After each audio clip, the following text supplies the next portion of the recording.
Moi je m'appelle Fred Shaker. Ce que je fais principalement c'est du mix, de la production. Et à côté de ça, je joue un peu de batterie et de percussion. Je crois que la première fois que je me suis rendu compte que j'aimais la musique, c'était dans un baptême et c'était sur du disco. Et en fait, je me suis rendu compte que quand je dansais, les gens ils faisaient un cercle autour de moi.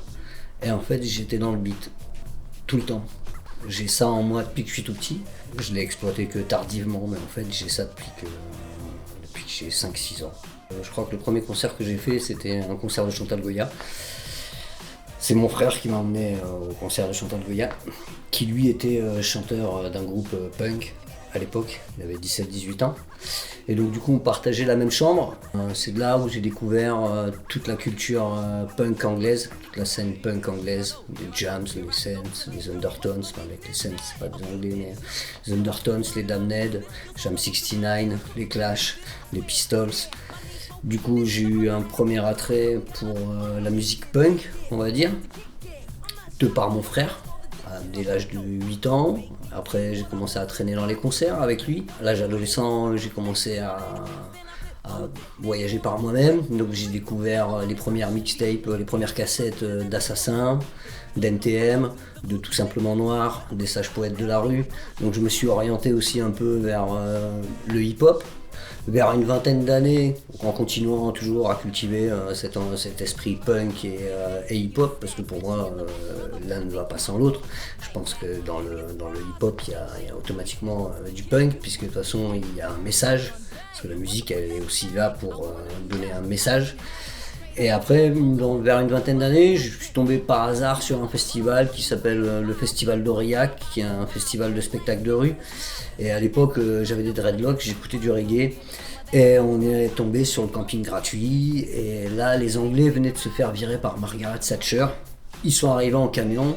Et là, ça a été une révélation pour moi de découvrir la techno. Donc l'acid house, que les Anglais avaient ramené d'Angleterre. Et de là, je me suis orienté vers la scène acid house, techno, big beat qui vient de Belgique. Et donc acid house qui vient d'Angleterre, quoi. Et du coup c'est un peu un mélange de tout ça. Mais j'écoute aussi de la funk, parce que de la funk est tiré beaucoup de samples du hip-hop. Je vais écouter Ray Charles, James Brown. Culturellement parlant, je suis assez ouvert sur la musique. J'ai pas de préférence. C'est pour ça que j'ai choisi le nom de Shaker, parce que du coup Shaker ça veut dire mélangeur, et qu'en définitive j'ai pas de titre, j'ai pas de style prédéfini. Il y a des gens ils disent moi je joue reggae, raga jungle, mais sauf que moi je joue tout ce qui me plaît. Est-ce que la musique elle fait passer un message au niveau national, international? Je pense que oui. Depuis la nuit des temps, que ce soit le gospel, qui est né dans les champs de coton. Donc je pense que c'était un premier message qui s'est adressé aux esclavagistes. Déjà d'une, ça a été une manière de fédérer les gens. Après, il y a eu le punk qui a beaucoup envoyé de messages politiques. Le hip-hop qui a envoyé aussi beaucoup de messages politiques sur le mal-être des jeunes vivant dans les cités qui sont les laissés pour compte. Comme pour le punk. Et moi personnellement, moi mon but en tant que DJ, c'est de faire danser les gens. Ça veut dire qu'en définitive, le message il est plutôt positif, dans le sens où en fait, moi mon trip c'est de créer des couples. C'est que les gens ils dansent, ils aient passé un bon moment, et qu'en définitive ils oublient leur semaine de merde. En se disant, ouais, j'ai bossé du lundi au vendredi, je me fais exploiter, ou bah ça me plaît pas ce que je fais, mais par contre, oh, le mec il m'a vendu du rêve, en plus je suis reparti avec une petite nana, c'était super sympa, on a fait zoom zoom zeng dans ma Benz. En tout premier, j'ai commencé avec 2 lecteurs DVD. Donc une vieille table de mixage que Staccato m'avait prêté, 2 lecteurs DVD, je passais des CD de hip-hop, et en fait j'utilisais les intros et les fins pour faire des mixtapes. Donc une vieille chaîne hi-fi, donc j'enregistre encore sur cassette, et en fait je fais mes premières mixtapes hip-hop comme ça. Après, je me suis acheté un petit contrôleur Hercule où j'ai commencé à bidouiller avec des trucs sur internet. Et après, je me suis dit, mais ouais, mais non, en fait, c'est pas ça. Et après, je me suis acheté 2 platines CD, des Newmark, ça s'appelait les Axis 4 à l'époque, si je dis pas de bêtises. Et c'est comme si tu faisais du vélo sur un tricycle, enfin, c'était compliqué à caler.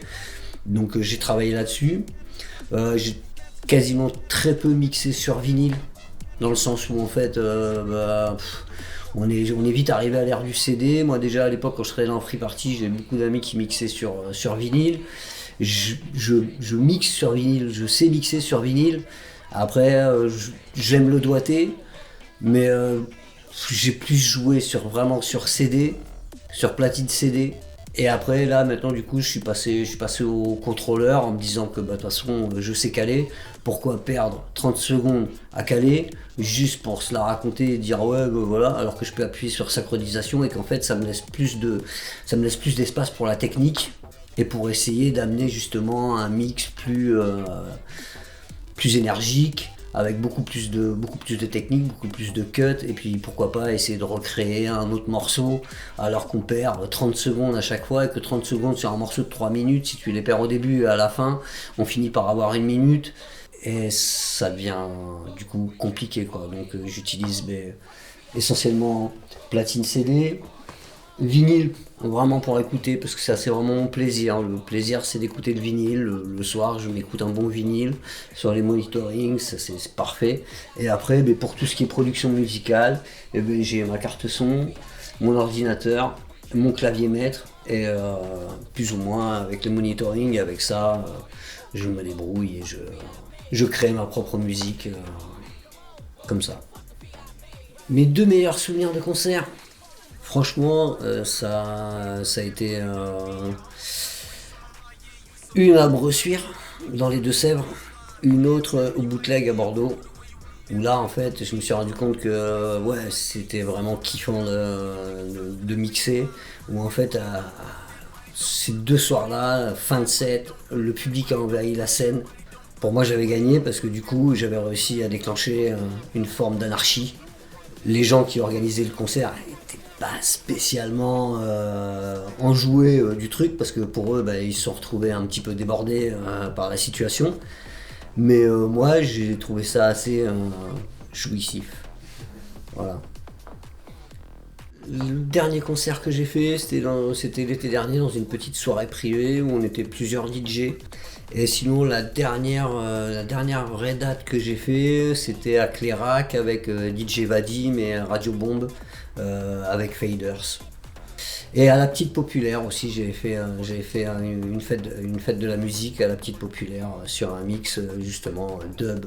Voilà, comme quoi tu vois, genre, je peux jouer du reggae hip-hop, comme je peux jouer de la techno, comme je peux jouer du dub, comme je peux jouer ghetto house, comme je peux jouer ghetto funk, comme je peux jouer de la new wave. Enfin, voilà, c'est les derniers souvenirs de date, c'est ça, quoi. Voilà, ça fait presque 1 an que j'ai pas eu l'occasion de faire danser les gens.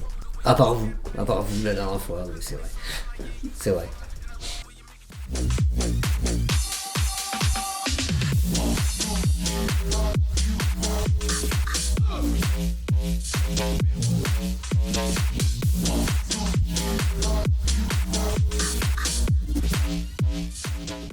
Le prochain projet musical, c'est une création. Alors vraiment une création, et là justement on va revenir sur ce que tu me demandais tout à l'heure. Là c'est vraiment dans l'idée de passer un message. Ça fait 1 an qu'on vit la merde, ça fait 1 an qu'on n'en peut plus. Je pense que des sujets exploités on en a, et c'est un pur message de rébellion. Je pense que ça a été un déclic pour moi en écoutant Sleaford Mods avec les vieilles références style Berrurier Noir, ou en me disant ouais c'est bien. Alors quand tout va bien, la musique c'est bien pour changer les idées, mais quand tout va mal, c'est une arme puissante. Et donc là, le prochain projet que j'ai, c'est vraiment dans la composition, avec un ami guitariste, avec des paroles. et des textes engagés pour pouvoir exprimer. Je parle en mon nom et je parle peut-être certainement, je toucherai certainement des gens. Le but, ça va être d'essayer de toucher des gens aussi, mais ça va être d'exprimer un peu le mal-être qui règne un peu en ce moment depuis un an et qui, pour l'instant, on ne sait pas quand ça va s'arrêter. Donc voilà, on brise la culture, on brise les artistes, on brise les gens.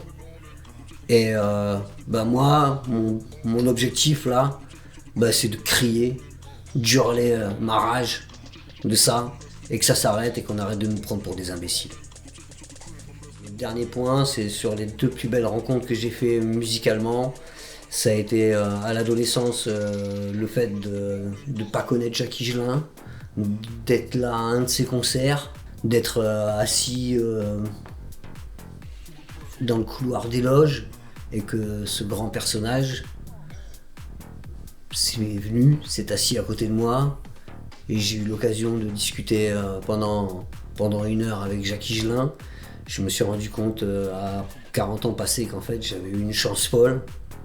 Et la deuxième personne que j'ai rencontrée, qui pour moi est un dieu vivant, c'est DJ Dynasty, avec qui j'ai eu l'occasion de passer toute une soirée lors d'un festival, avec qui j'ai pu échanger sur la musique, sur sa passion.